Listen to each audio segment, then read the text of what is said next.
Hello दोस्तों, आपका स्वागत है भाग 3 में, जिसमें सामवेद से संबंधित अगले 16 उपनिषदों का सरल और भावनात्मक हिंदी सारांश है। हर उपनिषद आत्मज्ञान, भक्ति, योग और मोक्ष की ओर एक कदम बढ़ाता है। 33 छांदोग्य उपनिषद यह सामवेद का सबसे प्रसिद्ध उपनिषद है। इसमें बताया गया है कि तत्त्वम् असि, यानी तू वही है, ब्रह्मा और आत्मा एक ही हैं। इसमें ध्यान, ओम मंत्र और संगीत की शक्ति को आत्मज्ञान के मार्ग के रूप में प्रस्तुत किया गया है। गुरु शिष्य संवाद के माध्यम से जीवन के गूढ़ रहस्यों की व्याख्या होती है।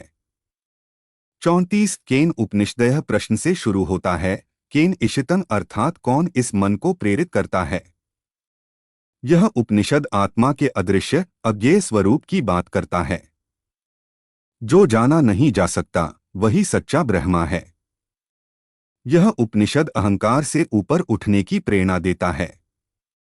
35 अरविंद उपनिषद इस उपनिषद में बताया गया है कि प्रत्येक साधक के भीतर अरविंद अर्थात कमल की तरह आत्मा खिलती है। यह उपनिषद भक्ति, सेवा और साधना के द्वारा आत्मा की सुंदरता को प्रकट करने की विधि बताता है। 36 जाबाल उपनिषद, इसमें संन्यास और आत्मत्याग की महिमा बताई गई है। यह उपनिषद बताता है कि मोक्ष केवल ध्यान से नहीं, बल्कि मोह और अहंकार के पूर्ण त्याग से संभव है। 37 दार्शनिक उपनिषद इस उपनिषद में दर्शन के विभिन्न दृष्टिकोणों, सांख्य, योग, वेदांत आदि का समन्वय मिलता है। यह आत्मा को अनुभव द्वारा जानने का मार्ग दिखाता है, न कि केवल शास्त्रों से। 38 शांडिल्य योग उपनिषद यह उपनिषद ध्यान योग की विशेषताओं को समझाता है। शांडिल्य ऋषि द्वारा बताया गया यह ज्ञान मन की शुद्धि और एकाग्रता से ब्रह्मा को पाने की विधि पर आधारित है। 39 योग चूड़ामणि उपनिषद यह उपनिषद योग साधना की सबसे ऊंची स्थिति चूड़ामणि यानी मुकुट का रत्न समझाता है। जब साधक अंतःकरण में पूर्ण रूप से स्थित हो जाता है, तभी यह ज्ञान जागृत होता है। 40 ध्यान बिंदु उपनिषद, इसमें बताया गया है कि साधक के भीतर ब्रह्मा का बिंदु रूप निवास करता है। ध्यान के माध्यम से इस बिंदु का विस्तार होकर ब्रह्मा के साथ एकत्व होता है। 41 ब्रह्म बिंदु उपनिषद इस उपनिषद में मन के शुद्धिकरण और ब्रह्म बोध के लिए बिंदु ध्यान का मार्ग बताया गया है। यह बताता है कि हर जीवात्मा ब्रह्मा की एक छोटी सी चिंगारी है।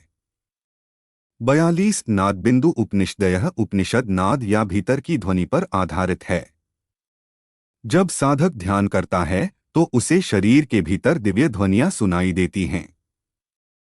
इन ध्वनियों के सहारे वह ब्रह्मा के समीप पहुंचता है।